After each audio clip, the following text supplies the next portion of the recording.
Bonsoir Montreux, comme vient de dire Kev, oui je suis français, ça fait 15 ans que je vis au Québec, fait que ça se peut qu'il y ait des mots ou des expressions québécoises qui sortent de ma bouche ce soir. D'ailleurs c'est très bizarre, parce que je suis arrivé en France il y a peut-être 4 jours, en Suisse, et je me sens étranger dans mon propre pays. Parce que quand je suis au Québec, on me dit « Ah, t'as un accent français ». Mais quand je suis en France, on me dit « Ah, t'as un accent québécois ». J'ai l'impression que le seul endroit où je me sens vraiment chez moi, c'est au duty free. Mais les Québécois, comme vous, sont un peuple extraordinairement gentil. La police au Québec est gentille. Un jour, je me rappelle, je me fais arrêter à un barrage d'alcool au volant. Le policier m'arrête. « Bonsoir monsieur, vous avez bu de l'alcool ?»« Non, pas une goutte. »« Très bien, allez-y. » Tu vas me laisser partir, je suis français, monsieur. Parce qu'en France, c'est pas ça. Hein. En France, ils t'arrêtent. « Bonjour monsieur, police nationale, vous avez bu de l'alcool ?» Oh, il hésite, viens, sort du véhicule, marche en ligne droite, reculer en pas chassé façon Kamel Wally, il est bourré, au poste. Un policier gentil en France, c'est comme un Suisse pauvre, ça n'existe pas, tu comprends? Vous savez quoi? Vous savez quoi, les amis? Qu'on soit québécois, qu'on soit français, qu'on soit suisse, on est extrêmement privilégiés d'être tous là ce soir. Vous savez pourquoi? Parce qu'on est vivant. C'est pas trop bien d'être vivant? On est vivant. On est en vie. Juste se le rappeler, c'est extraordinaire. Ils ont fait une étude très sérieuse qui dit qu'il y a une chance sur 400 milliards juste de naître. Vous imaginez à quel point on est chanceux? Comment tu t'appelles, mon pote? Mathieu, t'es vivant, t'es heureux? Tu devrais être debout en train de crier « Je suis vivant !» Vas-y. Ouais!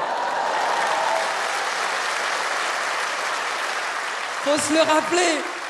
On est vivant, on peut rire, on peut boire, on peut jouir. La madame me regarde, ça fait longtemps. Non, madame. Non, on peut jouir de la vie. Vous savez quoi, Montreux? Ça ne me regarde pas, votre vie, madame. Elle est en gros plan, c'est ça, madame. Souriez, vous êtes filmée. Toute la France sait que ça fait longtemps. Voilà. Vous avez quoi, les amis Montreux, ce soir? Pour se rappeler à quel point... Oh, mamie, ça va? Hein, ça... Non, mais pour se rappeler à quel point... Elle arrête pas, mamie. Hein, mamie, t'es sur les hauts. Non, mais... Si, juste pour se rappeler, Montreux, à quel point on est tous privilégiés d'être là ce soir, tous ensemble. Faites-moi confiance, on va tous jouir de la vie, ok? À 3, on va tous faire...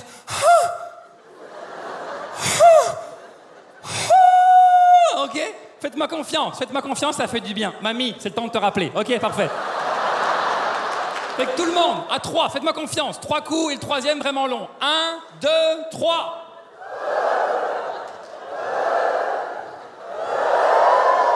Il a regardé sa femme. C'est ça le bruit que t'es censé faire.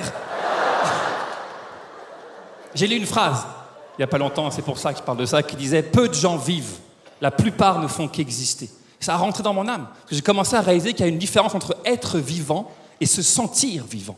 J'ai commencé à me poser la question. C'est-à-dire quoi, se sentir vivant? Pour moi, c'est accepter. Accepter tout ce qu'on est. Tout ce que je suis, intérieurement et extérieurement. Comme physiquement, c'est pas facile, s'accepter. Moi, physiquement, j'ai mis du temps à accepter de ma carrure de fleuriste. J'ai mis du temps avant de... Si. Je ressemble à un coton-tige avec des cheveux. Si. Et regarde mon visage, nez pointu, grandes oreilles, là. Mettons que tu me regardes rapidement, tu fais hop, je ressemble à l'écureuil dans l'âge de glace. C'est le... J'aime pas comment vous riez à ces blagues-là, j'aime pas. Il a raison. Et je suis grand, ça va pas être facile. 1m98, c'est très grand. Il y a des grands dans la salle? Il y en a qui sont grands? Oui, comment tu t'appelles? Comment? Yannick, tu mesures combien, Yannick? 1,98. Alors, en français, 98, c'est 98? Yannick, est-ce qu'on te fait régulièrement remarquer que t'es grand? Oui. Quand t'es grand, les gens viennent te voir pour te faire remarquer que t'es grand. Comme si j'avais pas remarqué! Il y a des gens qui me font remarquer avec des mauvaises blagues. T'es grand, il doit faire froid là-haut. S'il pleut, préviens-nous. Et la question qui revient par rapport au sport. T'es grand, tu dois être bon au basket. T'es petit, tu dois être bon à cache-cache. Et toute ma vie, j'ai toujours été plus grand, comme Yannick. Lui et moi, on a toujours été plus grands que de notre âge. À 2 ans, j'avais la taille d'un enfant de 5. Et comme je parlais mal, les gens me prenaient pour un attardé mental. À 14 ans, je mesurais 1m82. Et comme j'avais pas de poils, les cheveux longs, des grandes jambes, j'ai été élu Miss Bourgogne.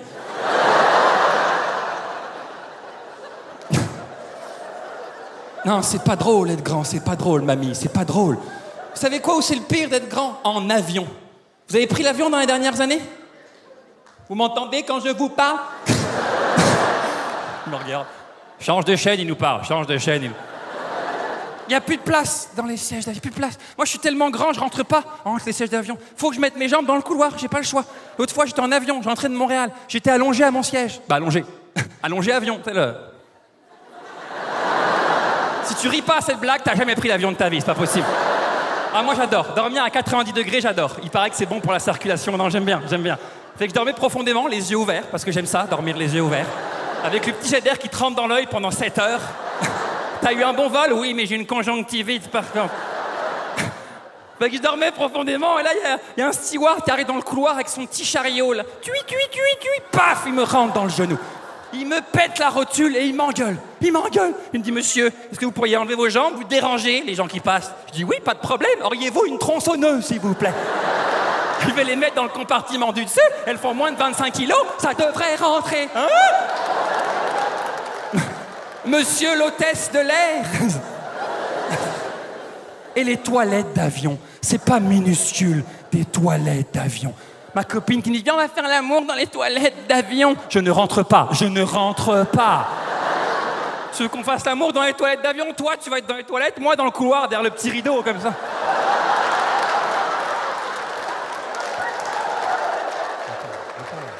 Je peux pas. Même faire pipi là-dedans, j'ai l'impression de faire pipi dans un placard à balai. Arrête. Moi, 1m98, quand je pisse là-dedans, je suis en position Matrix. Je suis en Matrix. Je pisse avec le son. Ou en Gollum du Seigneur des Anneaux. Mon précieux. Et c'est toujours quand je suis là que je vais entendre. Mesdames, Messieurs, nous allons traverser une zone de turbulence. Veuillez retourner à votre siège, merci. Qui l'écoute, le pilote? Qui entend ça? Se lève de la cuvette en panique, pantalon aux chevilles, papier qui pend, la zone de turbulence!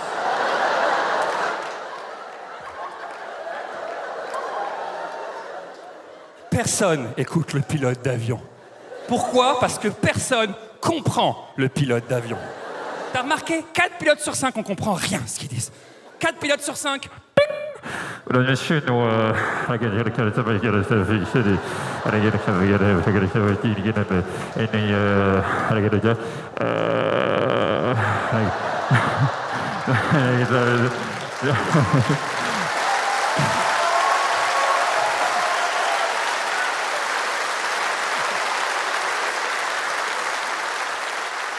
Ouais. T'as remarqué aussi? Au milieu de sa phrase, il t'a toujours un petit... D'après moi, il fait autre chose pendant qu'il nous parle, le pilote. D'après moi, il se fait grignoter le maïs par le copilote, tu comprends? Mesdames, Messieurs, nous... Ah,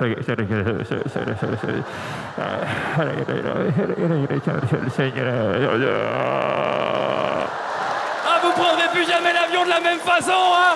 Allez, merci, bonne soirée, bye bye.